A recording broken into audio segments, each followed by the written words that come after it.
In a bombshell update coming in the immediate aftermath of top Trump security officials inviting a reporter into an unsecured group chat to discuss war planning, the German publication Der Spiegel has released a piece titled Private Data and Passwords of Senior U.S. Security Officials Found Online. Donald Trump's most important security advisors use Signal to discuss an imminent military strike. Now reporting from Der Spiegel has found that the contact data of some of those officials, including mobile phone numbers, is freely accessible on the internet. According to that reporting, private contact details of the most important security advisors to U.S. President Donald Trump can be found on the internet. Der Spiegel reporters were able to find mobile phone numbers, email addresses, and even some passwords belonging to the top officials. To do so, the reporters used commercial people search engines along with hacked customer data that has been published on the web. Those affected by the leaks include National Security Advisor Mike Waltz, Director of National Intelligence Tulsi Gabbard, and Secretary of Defense Pete Hegseth. Most of these numbers and email addresses are apparently still in use, with some of them linked to profiles on social media platforms like Instagram and LinkedIn. They were used to create Dropbox accounts and profiles in apps that track running data. There are also WhatsApp profiles for the respective phone numbers and even Signal accounts in some cases. As such, the reporting has revealed an additional grave, previously unknown security breach at the highest levels in Washington. Hostile intelligence services could use this publicly available data to hack the communication of those affected by installing spyware on their devices. It is thus conceivable that foreign agents were privy to the Signal chat group in which Gabbard, Waltz, and Hegseth discussed a military strike. In other words, the already disqualifying behavior of using Signal to discuss imminent war plans isn't the only way in which Trump's team has endangered our national security. Their private information allowing access into those very unsecured accounts is readily available on the internet. This is precisely why you don't use unsecured apps like Signal when you're planning military operations, because you don't know who already has access to that information given the breadth of hacked information available online. I spoke with national security expert Ned Price about what our top officials should be doing, and here's a hint: it's not executing missions via emoji on Signal with compromised usernames, emails, and passwords. This was a discussion, a session convening of the Principals Committee.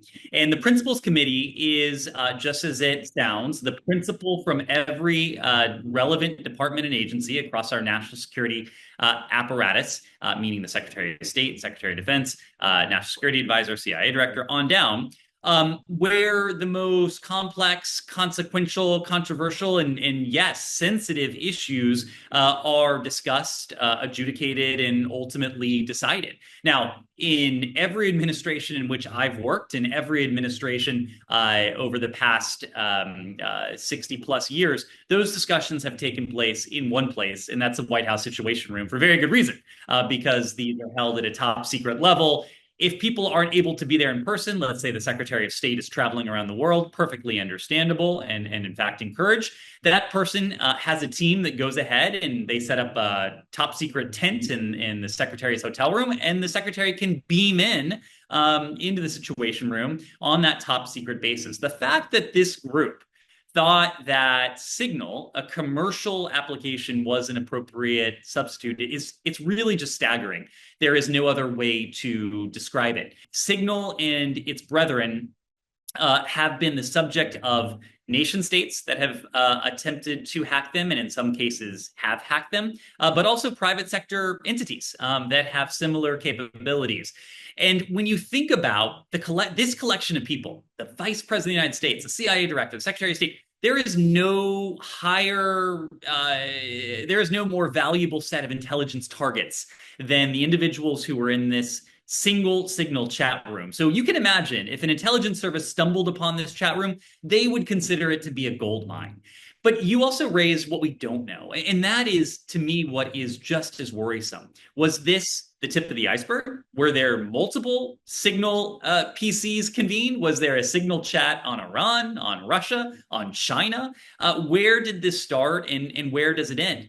You know, the irony of this, Brian, is that Jeffrey Goldberg, the reporter who was inadvertently added to this chain, probably did more than all of these supposed custodians of our national security combined to protect our national security by reporting on this. If this gets them to stop this practice, that is to our collective, to our national benefit. And of course, we shouldn't have to explain to a political party which has spent the better part of a decade wailing about Hillary's emails that, in fact, it is bad to be reckless with how we handle classified national security information. But the reality is that we do, because they're showing their asses here in the sense that when a Republican administration does it, and does it 10 times worse, I might add, the fact is that they can't seem to find their tongues, and that goes to show that it was never about the substance, never about protecting national security, and it was always about burnishing their own credentials. The fact that this administration can't even manage to own the fuck up and instead is pretending that it's just some great mystery as to how Jeffrey Goldberg was added goes to show that they don't actually care how unsafe this country becomes so long as they can protect their fragile egos. But hey, thank God we don't have women in charge, am I right? Because after all, they are far, far too emotional to lead. And Trump himself isn't exactly instilling confidence here. When he was asked if he can confirm that nothing classified was shared, this was his response. Say it. Do you still believe nothing classified was shared? Well, that's what I've heard. I don't know. I'm not sure. You'll have to ask the various people involved. I really don't know. In other words, he's got no clue what's going on, or at least he presents that way.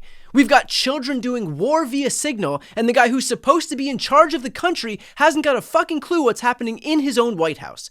And these people had the audacity to claim that Joe Biden was asleep at the wheel. Perhaps someone might want to clue Donald Trump in as to what classified means, because here's a hint. This is what it looks like. All the obfuscating and parsing in the world is not going to convince anyone that this text message laying out an imminent attack in a foreign country does not amount to classified information. And yet still, Trump would rather play make-believe than take accountability, like this suggestion here about Signal itself. Should Secretary Hegseth consider his position over the Signal? Hegseth is doing a great job. He had nothing to do with this. Hegseth. How do you bring Hegseth into it? He had nothing to do.